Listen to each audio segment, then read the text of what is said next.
تو ان کو ڈیل کرنے کے لیے پھر تھوڑا وقت چاہیے ہوتا ہے، اور ہم میرا خیال میں اب اس وقت کے ٹائم فریم میں جا رہے ہیں. پوچھتے ہوں گے، وہ آئے نہیں، پھر ان کے وزیر نہیں آئے جو برطانوی نژاد تھے، زلفی بخاری صاحب، وہ نہیں یہاں پائے گئے، یہاں کو کھلی کچہریاں نہیں لگیں، یہاں پہ وہ رائٹ ٹو ووٹ کے اوپر بڑا اچھلتے کودتے رہے، لیکن جو نمائندگی ہمیں ملنی چاہیے تھی وہ نہیں ملی. او پی ایف چیئرمین اوورسیز کا ہوتا تھا مسلم لیگ نون کے زمانے میں اوورسیز سے، وہ ختم ہو گیا. ایڈوائزری کاؤنسل ڈیفنکٹ ہو گئی، اور ون ونڈو آپریشن نہیں ہوا انویسٹمنٹ کے اوپر. بہت ساری چیزیں ہیں جو ہو سکتی تھیں، وہ نہیں ہوئی. لوگ اس کے اوپر بات ہی نہیں کرتے، وہ صرف یہ کہتے جو عمران خان الجزیرہ پہ بیٹھ کے یا بی بی سی پہ بیٹھ کے یا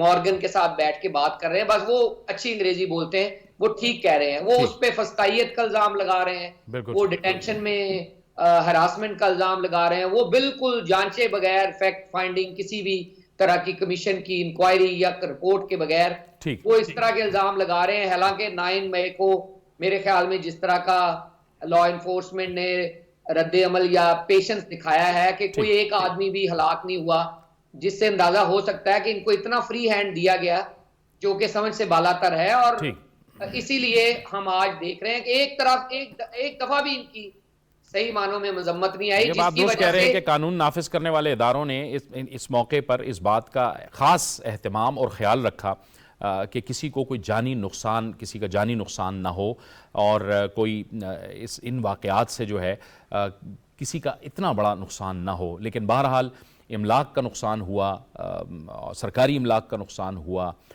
ذاتی املاک کا نقصان ہوا، ایک تباہی پھیر دی گئی. میں آتا ہوں بیرسٹر صاحب آپ کی طرف دوبارہ. میں سلمان غنی صاحب کی جانب. غنی صاحب، یہ ایک تو یہ دو جو لیٹرز گئے ہیں دو ریجنز پہ، ہم نے دیکھا ہے کہ یہاں پہ ظاہر ہے فالوورز ہیں تحریک انصاف کے، اور اس کے علاوہ بھی بہت سی جو باقی جماعتیں ہیں ان کے بھی فالوورز ہیں، لیکن یہاں پر ایک ون سائیڈڈ پروپیگنڈا چل رہا تھا. اب ایسا لگ رہا ہے کہ پاکستانی کمیونٹی جو ہے ان ممالک کے اندر متحرک ہوئی ہے، اور اب وہ بتا رہے ہیں پوری دنیا کو اور ان ممالک کو اور ان کی حکومتوں کو بتا رہے ہیں کہ دراصل یہ تو ون سائیڈ پروپیگنڈا ہے، بلوائیوں کا پروپیگنڈا ہے، جو اصل حقائق ہیں وہ کچھ اور ہیں.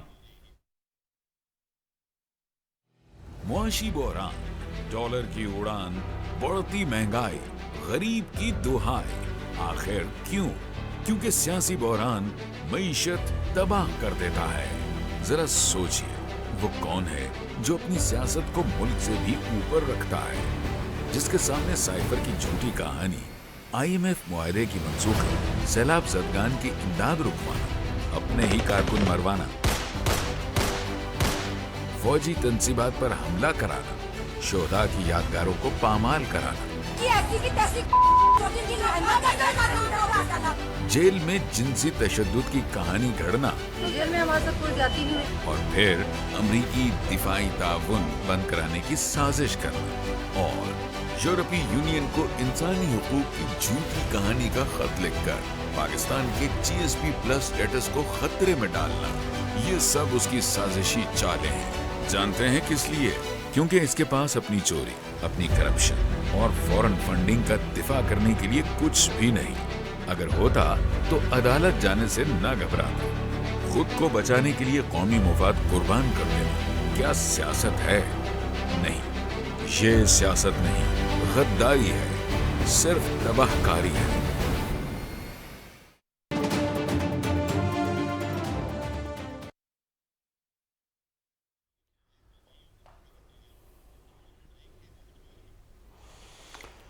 شکریہ جاوید. آپ نے جن دو مکتوب کا ذکر کیا جو وہاں کے آفیشلز کو بھجوائے گئے ہیں، دیکھیں میں ہمیشہ میری ایک رائے ہے کہ یہ جو اوورسیز پاکستانی ہیں یہ پاکستان کے حوالے سے ہم سے زیادہ جذباتی ہیں، اور انہوں نے ہمیشہ ایک ایسا کردار ادا کرنے کی کوشش کی ہے ایک جس کی بنیاد پر پاکستان کی معاشی صورتحال بہتر ہو. جہاں تک امریکہ کی آپ نے بات کی تھی کہ انہوں نے کہا کہ پاکستان کے اندرونی معاملات میں مداخلت نہ کریں، میں ایک سوال آپ سے کرتا ہوں کہ آخر کیا وجہ ہے کہ پاکستان کے اندر پیدا شدہ صورتحال اور خصوصاً جو 9 مئی کا ایک سیاہ باب جو رقم ہوا ہے اس کے بارے میں سب سے زیادہ تکلیف امریکنز کو، امریکہ کے بعض سفارتکاروں کو کیوں کر ہوئی؟ دیکھیں سب سے پہلے اس پہ ٹویٹ کس نے کی؟ زلمے خلیل داد نے. جس کی پاکستان دشمنی کوئی ڈکی چھپی نہیں رہی. وہ پاکستان کے حوالے سے ایک اس کا متسبانہ کردار رہا ہے. افغانستان جہاں جہاں پر وہ تعینات رہے, کہیں خانہ جنگی ہوئی, کہیں قتل و غارت کا بازار گرم ہوا, اور پھر جب آپ انسانی حقوق کی بنیاد پہ کچھ کانگریس مین نے ایک لیٹر لکھا, تو میں نے اس وقت بھی ایک جواب دیا تھا اپنے ایک پروگرام میں کہ انسانی حقوق کی خلاف ورزی سب سے زیادہ مقبوضہ کشمیر میں ہو رہی ہے, اور مقبوضہ کشمیر کی ریزولیشنز کے حوالے سے امریکہ کا ایک رول تھا, اس پہ انہوں نے کس حد تک آواز اٹھائی. اور ابھی میرے بھائی لندن سے بیرسٹر امجد جو بات کر رہے تھے کہ جی ماضی کی حکومت میں یہ کیوں نہیں ہوا. دیکھیں بات یہ کہ جب کوئی حکومت بس اقتدار آتی ہے جاوید, اس کے پاس ایک منشور ہوتا ہے, ایک پروگرام ہوتا ہے. 3.5 سال کی حکومت کے دور میں کوئی ایک ایسا کریڈٹ ہے جس کا وہ اظہار کر سکے ہوں سوائے اس بات کے کہ میں نے اسکور سیٹل کرنے ہیں, کہ میرے مخالفین چور اور ڈاکو ہیں. اور پاکستان کے اندر ان 3.5 سال کے اندر ایک انتشار, ایک خلفشار, ایک تناؤ, ایک ٹکراؤ, ایک الزام تراشی اور ایک گالی گلوچ. آج جب ہم اپنی معاشی صورتحال کی بات کرتے ہیں, دیکھیں جاوید میں آپ کو بتاتا چلوں کہ 2017 میں ہمارے معاشی انڈیکیٹرز کیا تھے. ہم پاکستان کی دنیا کی 24ویں بڑی معیشت تھے, آج ہم 47 پہ پہنچ گئے ہیں. اور اگر اسی رفتار سے پاکستان کے معاشی حوالے سے اقدامات جاری رہتے تو ہم G20 کا حصہ بنتے. آج جب پاکستان کی معاشی صورتحال کی ہم بات کرتے ہیں تو آخر یہاں تک یہ نوبت کیوں آئی. دیکھیں ہمیں کھل کے بات کرنی چاہیے کہ 2017 تک معاملات آگے کی طرف جا رہے تھے.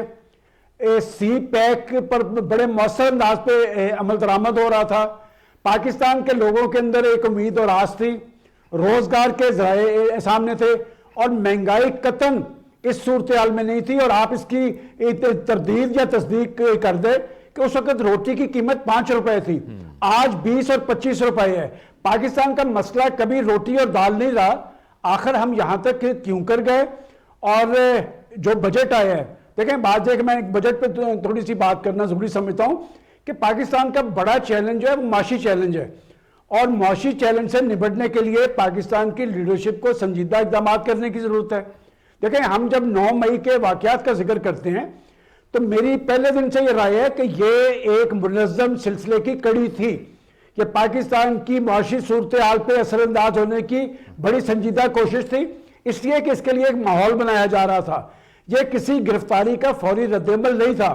آپ کو یاد ہے کہ کون سا پاکستان کے اندر یہ کہتے نظر آ رہے تھے کہ پاکستان دیوالیہ ہو جائے گا. کنہوں نے یہ کمپین کی کہ پاکستان سری لنکا بننے جا رہا ہے, یہ ہمارا دشمن نہیں کہہ رہا تھا.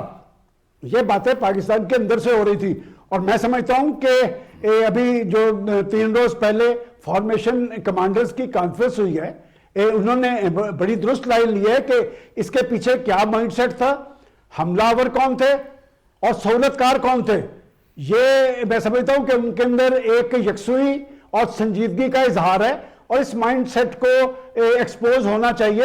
دیکھیں پاکستان کی سیاسی تاریخ میں جاوید کبھی پاکستان کی کسی پولیٹیکل فورس نے اپنی فوجی تنصیبات اور املاک پہ کبھی بری نظر نہیں ڈالی تھی. کیا دشمن کو یہ جرت ہو سکتی تھی کہ وہ لاہور کے کور کمانڈر ہاؤس کو ٹارگٹ کرے؟ یہ کون تھے؟ دیکھیں میں ہمیشہ سیاسی کارکنوں کا حامی رہا ہوں. سیاسی کارکن ہمیشہ اپنے اداروں کے ساتھ ایک یکجہتی کا اظہار کرتا ہے, اور جو سیاسی لیڈرشپ ہوتی ہے وہ اپنا سیاسی راستہ نکالنے کی کوشش کرتی ہے. اس بات کی تحقیقات ہونا بہت ضروری ہے. جب فارمیشن کمانڈرز میں یہ بات ہو رہی ہے کہ مائنڈ سیٹ, تو یہ مائنڈ سیٹ کے لیے جوڈیشل کمیشن قائم ہونا چاہیے, اس لیے کہ پاکستان نے آگے کی طرف جانا ہے. جہاں تک معاشی صورتحال کی بات ہے میں پھر اسی طرف آؤں گا. یہ دراصل سی پیک کی لڑائی ہے, اور میں مسلسل یہ کہتا نظر آ رہا ہوں کہ آخر سی پیک کس کو ہضم نہیں ہو پا رہا. یہ بتائیں کہ آخر آئی ایم ایف کی شرائط پوری کرنے کے باوجود آئی ایم ایف آپ سے معاہدہ کرنے کے لیے کیوں تیار نہیں؟ اور اس مشکل صورتحال میں پاکستان نے بجٹ بنا کے یہ ثابت کر دیا کہ ہم آپ کی بلیک میلنگ میں نہیں آئیں گے. اور اسی لیے چین کے وزیر خارجہ نے اسلام آباد میں کھڑے ہو کے 6 مئی کو یہ کہا تھا کہ ہم پاکستان کے ساتھ کھڑے ہیں. پاکستان کو بین الاقوامی طور پہ پاکستان پہ پریشر ڈالا جا رہا ہے, اور پاکستان کے اندر سیاسی استحکام ہونا چاہیے. یہ چین کے فارن منسٹر نے کہا تھا.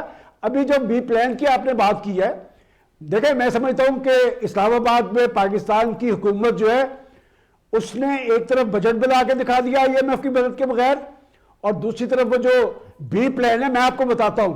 دیکھیں آپ کے دوست آپ کے ساتھ کھڑے ہیں، ہم نے اندر یکسوئی اور سنجیدگی کے ساتھ اپنے مفادات کے تابع کھڑے ہونا ہے. ہم اگر کھڑے رہیں گے چین بھی ہمارے ساتھ ہوگا، ہمارے عرب دوست بھی ہمارے ساتھ کھڑے ہوں گے.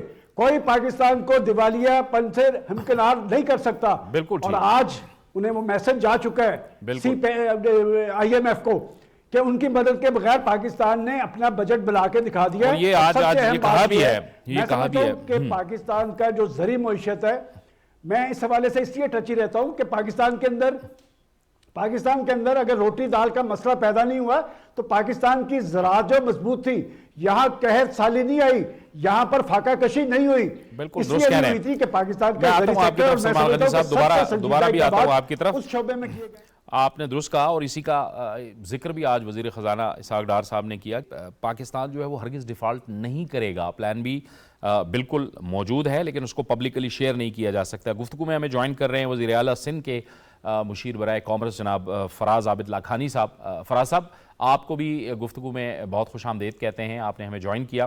آپ کی طرف ہم آتے ہیں لیکن ڈاکٹر نور فاطمہ صاحبہ آپ کی طرف آئیں گے. آپ فرمائیے گا کہ بجٹ پہ آپ کا جو امپریشن ہے وہ کیا ہے؟ ظاہر ہے یہ جس کا ذکر ہو رہا ہے یہ مشکلات ہیں، پاکستان کو درپیش مشکلات سیاسی طور پہ معاشی طور پہ بھی، لیکن پاکستان نے بجٹ دیا اور ہم آگے بڑھ رہے ہیں. دیکھیے مجھے بجٹ دیکھ کے ایک ایٹ اے گلاس جو فیلنگ آئی ہے وہ یہ کہ what else we could expect from this budget. اتنا crisis hit situation at this time Pakistan کے اندر، اور اس کے اوپر آپ 300 نیو پروجیکٹس دے رہے ہیں جو کہ ڈیولپمنٹ کے ہیں. اس کے اندر آپ ٹارگیٹڈ سبسڈیز دے رہے ہیں جو کہ آپ کو پتہ ہے کہ آلریڈی IMF کے ساتھ ایک پوائنٹ آف ڈسکشن تو سبسڈی ہے کہ جی آپ سبسڈی کو گریجولی ختم کریں، لیکن پھر بھی یہاں ٹارگیٹڈ انہوں نے دینے کی کوشش کی. اس کے علاوہ آپ دیکھیں تو جو بسپ تھا اس کو کنٹینیو کر رہے ہیں. ڈیجیٹائزیشن کی بات ہوئی ہے، سولرائزیشن کی بات ہوئی ہے، سارے وہ سیکٹرز، ایگریکلچر سیکٹر جو کہ آج تک میں سمجھتی ہوں کہ بہت اگنورڈ رہا ڈسپائٹ کہ وی آر ایگریرین سوسائٹی. اور جس طرح سے غنی صاحب نے کہا کہ جی ہمارے ہاں زیادہ پرابلم اس لیے ابھی تک سیکیورٹی، فوڈ سیکیورٹی کی نہیں ہوئی ہے because of the agriculture, but still وہ پروڈکشن یا وہ ہم نے اس کو فوکس نہیں کیا تھا وہ کیا. یہ ایک ایسا گرے ایریا سمجھ لیں جس میں انہوں نے IMF کے ہوتے ہوئے بھی اس گرے ایریا کا ایک اپرچونٹی لی ہے اور ایک بجٹ دیا ہے. اب یہ ہے کہ نیچرلی ایک چیز ایگزسٹ تو کرتی ہے کہ ہمارے پاس ابھی IMF کو وہ ایگریمنٹ جو، اور خاص طور بھی وہ ٹرانچ جو بھی ہمیں ریلیز ہونی ہے وہ نہیں ہو پائی ہے. اب کتنے فگرز جو ہیں وہ اس کو وہ ریسیٹ کرنا پڑتا ہے، یا کتنی اس کو آپ کو سارے جو پروگرامز ہیں اس کو دیکھنا پڑتا ہے، ریوائز کرنا پڑتا ہے. وہ ایک سچویشن ہے آپ کی نیگوسیشنز پہ اگین. لیکن ہیونگ سیڈ دیٹ، اس وقت آپ بجٹ کو اگر دیکھتے ہیں تو کوائٹ ڈیولپمنٹل بجٹ، ایک جیسے کہنا چاہیے کہ without having any kind of significance of all those cliches جو ہم IMF کی وجہ سے فیل کر رہے تھے کہ جی یہاں. اور اس کے اوپر جو انٹرسٹنگ چیز ہے وہ میں سمجھتی ہوں ایز اے پولیٹیکل اکانومسٹ جو میرے لیے بڑی تھوڑی ڈفرینٹ تھی، وہ IMF کی اسٹیٹمنٹ کہ انہوں نے کہا جی ہم آپ کو واچ کر رہے ہیں، کہ ہم آپ کو دیکھ رہے ہیں کہ آپ نے کیا. تو انہوں نے یہ کہا کہ آپ بالکل دیکھ رہے ہیں تو ہم نے یہ بنا دیا ہے. ناؤ لیٹس ٹاک جو اس کے اوپر ریویژن کیا ہوتی ہے، کیسے ہوتا ہے. بٹ ہیونگ سیڈ دیٹ اس کو دیکھ کے ایٹ ایک لاسٹ جو فیلنگ ہوتی ہے وہ یہ کہ کوائٹ ڈیولپمنٹل، کوائٹ اپٹمسٹک. اور جو یہ بات کہنا چاہ رہے ہیں، جیسے غنی صاحب نے بھی کہا اور بہت عرصے سے میں تو یہ بات کہتی تھی کہ ایک پولیٹیکل لیڈر یا اور اس کے ساتھ جو لوگ فالو کر رہے ہیں، جب آ کے آپ پبلک میڈیا پہ یہ بات کرتے ہیں کہ جی خدا نہ خاصا ڈیفالٹ ہو جائے گا، آپ اپنی ذمہ داری سے خود کو کیسے علیحدہ کر رہے ہیں اس بات سے. اور اسپیکولیشنس میں ایسٹ ایشین کرائسس جو ہیں، میرے جو ساتھی فیلوز ہیں وہ سب یہ بتائیں گے، ایسٹ ایشین کرائسس میں سب سے بیسک ریزن جو ہے 90s میں وہ اسپیکولیشنس تھیں. اور یہ اسپیکولیشنس آپ پاکستان میں بھی دیکھیں, ڈالر کیسے اوپر چلا جاتا ہے جیسے ہی آپ یہ بات کرتے ہیں, نیکسٹ ڈے آپ کی اسٹاک مارکیٹ کیسے گرتی ہے جیسے ہی آپ یہ بات کرتے ہیں, آپ کی انویسٹمنٹ کیوں کم ہو جاتی ہے, آپ کے انویسٹمنٹ جو آپ کے انویسٹرز ہیں ان کا ٹرسٹ آپ کے اوپر کیوں کم ہو جاتا ہے جیسے ہی آپ اسپیکولیشن کرتے ہیں. بالکل ٹھیک, تو اس کو اگر آپ مائنڈ میں رکھیں اور یہ جو سچویشن ہے بجٹ کی دیکھیں تو کوائٹ اپٹمسٹک. ٹھیک ہے. فراز عابد لاکھانی صاحب کو گفتگو میں شامل کریں گے. فراز صاحب آپ بتائیے, سندھ کا بجٹ بھی آج پیش ہو گیا اور مرکز کا بجٹ تو پیش ہو چکا, مجموعی طور پر آپ کا کیا تاثر ہے؟ ظاہر ہے کہ اتحادی حکومت ہے اور مسائل کا سامنا تو ہے سیاسی سطح پر بھی, معاشی سطح پر بھی, IMF کے ساتھ بھی بات چیت چل رہی ہے, لیکن یہ ایک ممکنات میں سے جو ہو سکتا تھا وہ حکومت نے پیش کیا, بجٹ پیش کیا, اور ظاہر ہے جو ڈاکٹر صاحبہ نے بھی فرمایا کہ IMF بھی کہہ رہا تھا کہ ہم دیکھ رہے ہیں, لیکن وہ نواں ریویو ابھی تک ہمارا مکمل نہیں ہو پایا IMF کی وجہ سے. کیا لگتا ہے آپ کو کہ بہتری کی جانب ہم بڑھ رہے ہیں؟ There is absolutely no two things about it. ہم بہت بہتری کی طرف بڑھ رہے ہیں, لیکن دیکھیں انسٹیبلٹی از the cause. جہاں کہیں پہ بھی اکنامی کو اگر کوئی پرابلم ہوتی ہے تو وہ instability of the political side ہوتی ہے.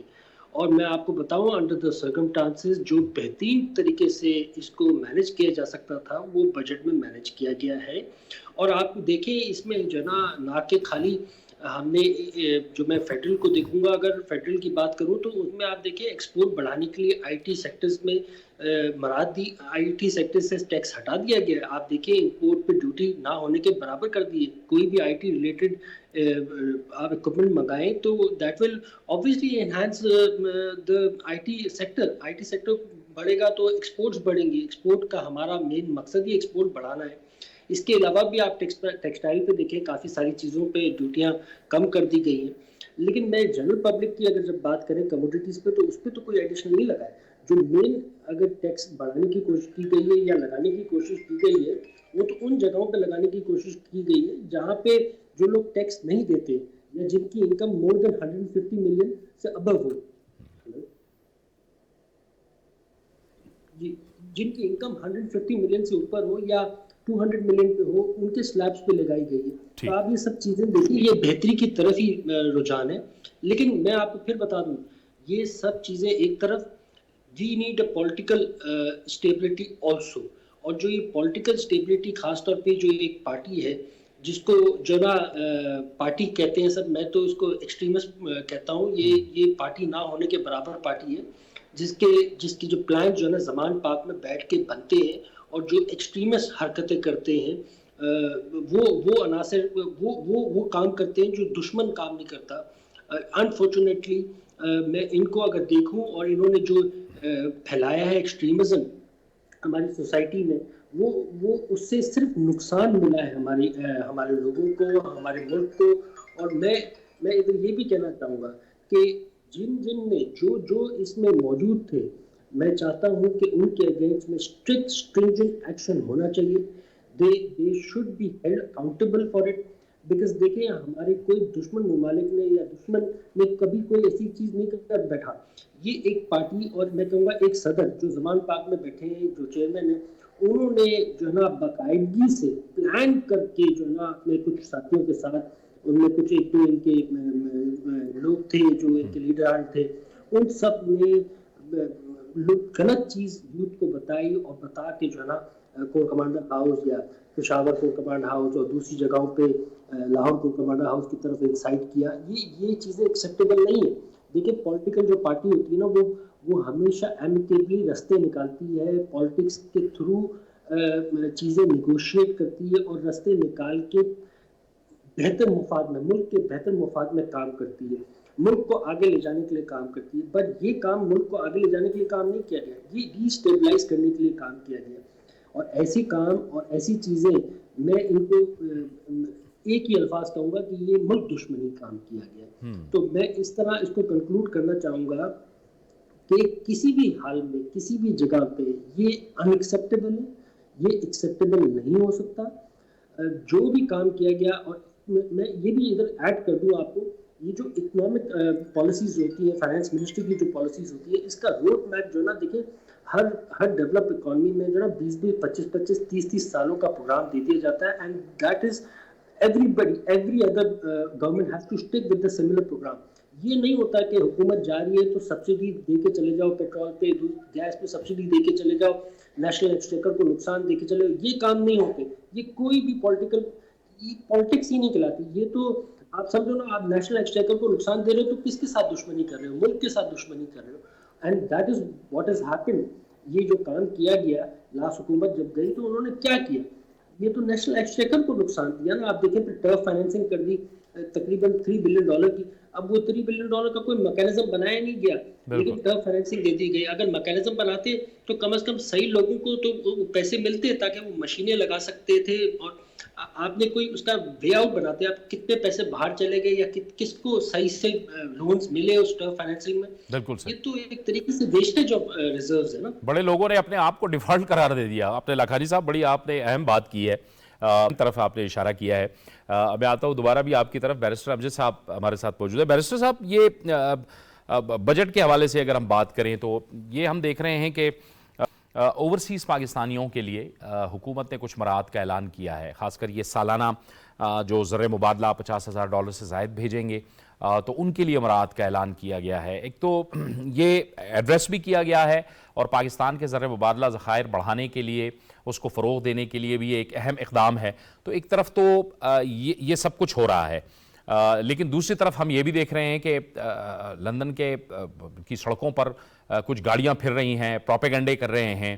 ابھی بھی یہ لوگ پروپیگنڈے کے ذریعے سے یہ سب کچھ کرنا چاہ رہے ہیں, کیونکہ یہاں تو سیاست کا آلموسٹ آپ سمجھیں کہ انہوں نے 9 مئی کر کے اپنا جنازہ ہی نکال دیا سیاست کا, اور پارٹی بھی تتر بتر ہو گئی. لیکن دوسری طرف ابھی بھی جو لوگ ہیں, کچھ فالوورز ہیں ان کے اوورسیز پاکستانی, ہمارے لیے بڑے محترم ہیں, لیکن بعض لوگ ہیں جو کہ اس قسم کے پروپیگنڈے میں, اس قسم کی فیک نیوز اور جعلی خبروں کو پھیلانے میں وہ پیش ہیں. جی, دو اس کے حصے ہیں. اوورسیز پاکستانی ویلکم کرتے ہیں. اسحاق ڈار صاحب نے بہت مشکل حالات میں بجٹ دیا ہے اور اس میں تارکین وطن کو پہلی دفعہ انکلوڈ کیا ہے گولڈ کارڈ کہ اگر آپ 50,000 سے زیادہ ریمیٹنس بھیجتے ہیں اس میں آپ کو ایئرپورٹ کے اوپر فیسلٹی, چیزیں لانے میں کسٹم جو ہے فری آئٹمز, یا جو آپ اگر انویسٹمنٹ سرمایہ کاری کرتے ہیں ہاؤسنگ میں تو ٹیکس فری جو مراعات دے رہے ہیں, یہ اچھی بات ہے. لیکن جو مزید اس کے اوپر کام کرنے کی ضرورت ہے, کیونکہ جو ریپرزنٹیشن سائڈ ہے, اگر آپ ووٹ کا حق نہیں دے رہے تو نمائندگی انشور کرنے کے لیے جو اوورسیز کے یہ کام کرنے والے ادارے ہیں ان میں اوورسیز کی ایڈوائزری کاؤنسلز میں یا بورڈ کے اوپر جگہ, یا پرائم منسٹر کے ساتھ کوارڈینیٹر یا چیئرمین او پی ایف واپس آنا چاہیے, تاکہ پارلیمان میں سیٹیں ہوں گی, آپ ان سے مشاورت کریں گے. اگر وہ ریمیٹنس میں $15-20 بلین دیتے ہیں جو آپ کے بجٹ کا خسارہ پورا ہوتا ہے, تو اگر وہ آپ کو ایکسٹرا ایک فون لانے کی اجازت بھی نہیں ہے تو وہ ان کے ساتھ زیادتی ہے. گرین چینل بحال ہونا چاہیے تاکہ وہ فریلی آ جا سکے. جو لندن کی سڑکوں پہ ہو رہا ہے وہ نئی بات نہیں ہے. ان کو پہلے فری ہینڈ دیا گیا ہے اور ان کو پروپیگنڈا افریت بنا کے ان کو پہلے مادر پدر آزادی دی گئی ہے کہ آپ جو مرضی کرتے رہیں. یہاں انٹرنیٹ واچ آرگنائزیشن ہے, یہاں برطانیہ میں بھی اگر آپ کسی ایسی کاروائی میں ملوث ہوتے ہیں جو مروجہ قانون کے خلاف ہے تو 10,000 کے قریب سائٹس بند کرتے ہیں. ان کو اتنی کھلی اجازت آپ نے دی کہ اب ایک دم سے آپ ان کے اوپر کریک ڈاؤن کر رہے ہیں تو جو ہے شور ہوگا مچ رہا ہے. میرے خیال میں برطانیہ اگر آپ کسی قانون قاعدے کے تحت پابندیاں لگائیں گے تو دے انڈرسٹینڈ کہ فریڈم آف ایکسپریشن ہے لیکن بالکل آزاد نہیں ہے, اس کے اوپر بھی پابندیاں ہیں. کوئی بھی احتجاج کے اوپر پابندی لگانے کے لیے نہیں کہہ رہا, کوئی بھی کسی جو مناسب جگہ ہوتی ہے وہاں جا کے احتجاج کے لیے نہیں کہہ رہا, پولیٹیکل ایکٹیویٹی کے لیے بین کے لیے نہیں کہہ رہا. لیکن آپ مادر پدر آزادی تو نہیں دے سکتے کہ آپ اداروں کے خلاف جھوٹی خبر پھیلائیں, یا آپ ججوں کے خلاف جھوٹی خبر پھیلائیں, یا ایسی خبریں پھیلائیں جن کا دور دور تک فیکچول کوئی ہو ہی نہ تعلق. تو سلمان صاحب کی جو رائے ہے وہ اچھی ہے کہ آپ ایک جوڈیشل کمیشن ہونا چاہیے جس میں دودھ کا دودھ پانی کا پانی سامنے آئے.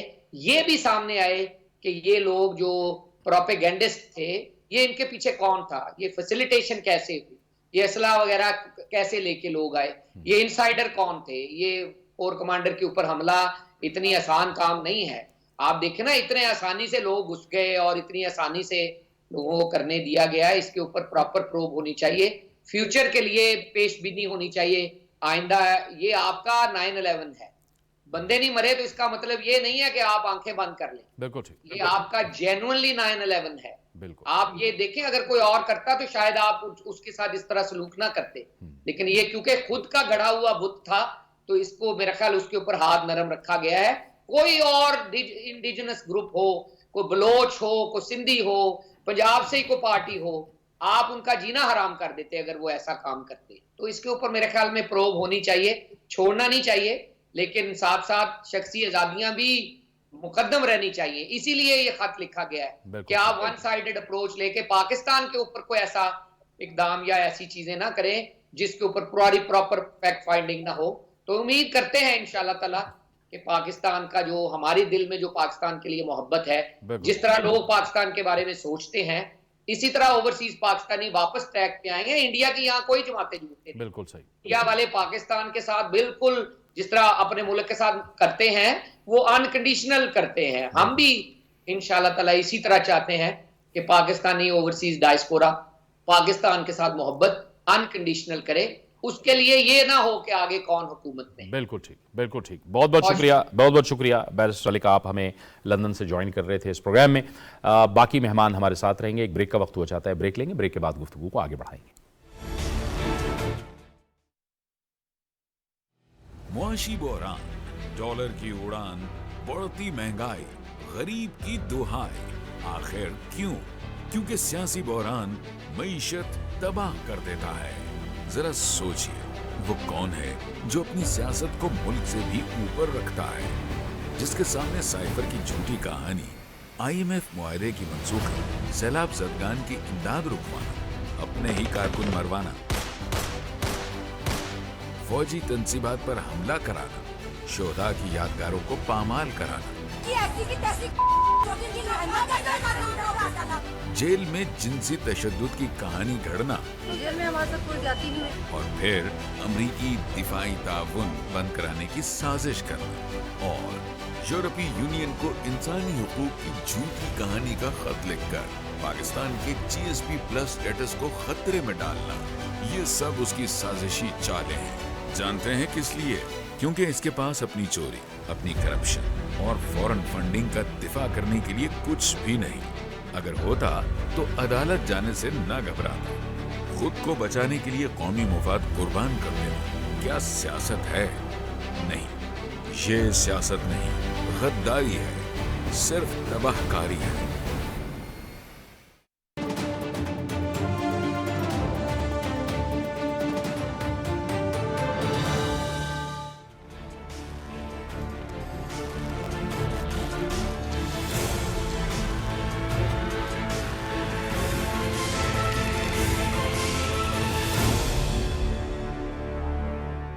پروگرام میں ناظرین ایک بار پھر آپ کو خوش آمدید کہتے ہیں, گفتگو کو آگے بڑھاتے ہیں. سلمان غنی صاحب, یہ ہم دیکھ رہے ہیں کہ ایک بڑے منظم طریقے کے ساتھ پروپیگنڈا آگے بڑھتا ہے, انسانی حقوق کی خلاف ورزیوں کی بات ہوتی ہے, حالانکہ یہاں جو کچھ ہو رہا ہے وہ بالکل قانون اور آئین کے دائرے کے اندر ہو رہا ہے. ایک تو اس پروپیگنڈے کا بھی توڑ کرنا ہوگا, اور دوسرا آپ کو لگ رہا ہے کہ کم از کم پاکستان سے اب منفی سیاست کا خاتمہ ہونے جا رہا ہے, جو ایک ماحول ہم دیکھ رہے ہیں اس تناظر میں.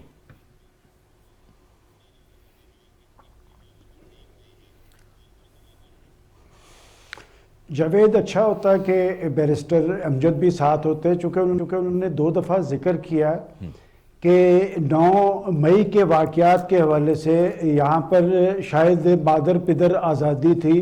دیکھیں, فوج جو ہوتی ہے کبھی قوم کے ساتھ نہیں لڑتی, اور میں سمجھتا ہوں کہ 9 مئی کے جو واقعات ہیں اس میں ہمارے سیکورٹی اداروں نے صبر سے, تحمل سے, بردباری کا مظاہرہ کیا ہے, اور یہی وجہ ہے کہ پاکستان کے عوام کے اندر ان کا ایک احترام موجود ہے, اور پاکستانی فوج اور قوم کے درمیان ایک جذباتی رشتہ ہے. جاوید, آپ کو یاد ہوگا کہ میں آپ کے پروگرام میں کہا کرتا تھا کہ آخر دشمن جو ہے وہ جب پاکستان کو غیر مستحکم کرنے کی بات کرتا ہے تو اس کا اصل مقصد کیا ہے کہ وہ فوج اور قوم کے درمیان فاصلے پیدا کرنا چاہتا تھا, اور یہ فاصلے دشمن نے تو پیدا نہیں کیے, پاکستان کے اندر ایک ماحول طاری کرنے کی کوشش کی گئی ہے.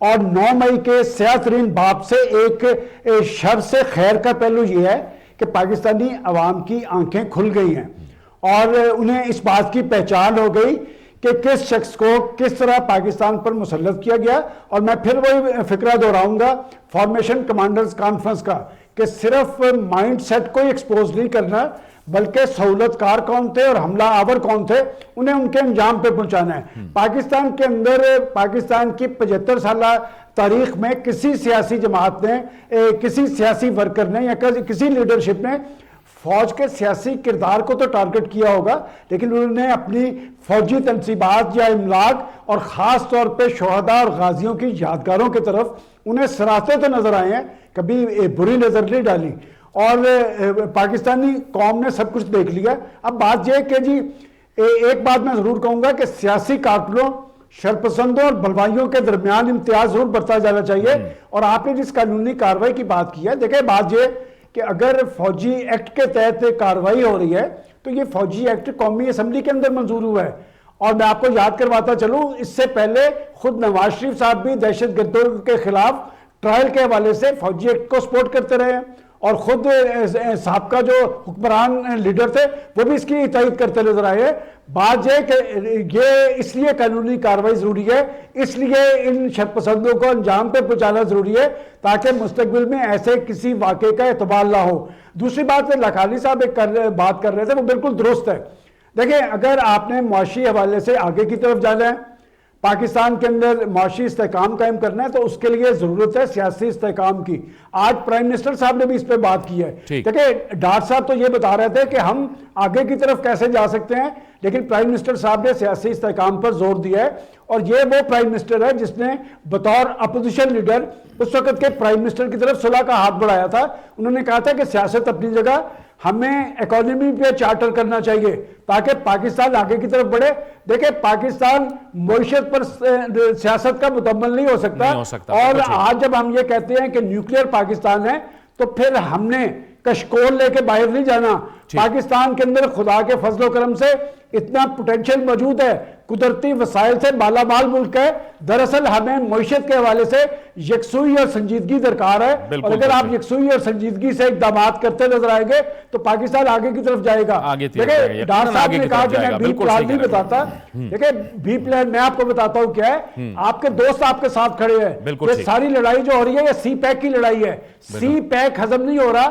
اور آخری فکرہ اگر مجھے کہنے کی اجازت دے کہ پاکستان کے پاس چوائس تھی کہ انہیں کہا گیا تھا پاکستان کی لیڈرشپ کو کہ سی پیک یا آئی ایم ایف, اور میں سمجھتا ہوں کہ پاکستان نے جواب نہیں دیا لیکن عملاً ثابت کر دیا کہ سی پیک ہماری معاشی خود انحصاری کے لیے ضروری ہے اور اسے خود انحصاری کی منزل پر پہنچنے کے لیے جو اقدامات کرنے ہوں گے کریں گے, اس لیے کہ برے وقت میں چین آپ کے ساتھ کھڑا ہے اور چین نے یہ بات باغ دوحل کہی ہے کہ آپ کو پاکستان کے اندر سیاسی استحکام لانا پڑے گا. میں سمجھتا ہوں گیند پاکستان کی پولیٹیکل لیڈرشپ کی کوٹ میں ہے اور پاکستان کی پولیٹیکل لیڈرشپ کتنی سنجیدگی ظاہر کرتی ہے آنے والے دنوں میں یہ دیکھنا پڑے گا. فراز عابد لاکھانی صاحب, آپ کو بھی لگ رہا ہے وہی سوال میں اسی طرح کہ پاکستان میں بہرحال اب ایک جو نیگیٹو سیاست ہے اس کا خاتمہ ہو رہا ہے اور جو فہم و فراست ہے وہ اب آگے آ رہی ہے.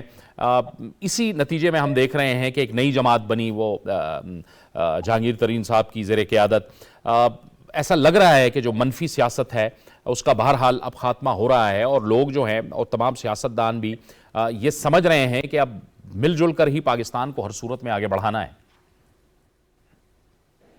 دیکھیں اس میں کوئی شک نہیں ہے. میرا خیال ہے جس طریقے سے اب کام ہو رہا ہے اور جس طریقے سے آگے چیزیں چل رہی ہیں تو مجھے نظر آ رہا ہے آگے بہت بہتری کی نشانیاں نظر آ رہی ہیں.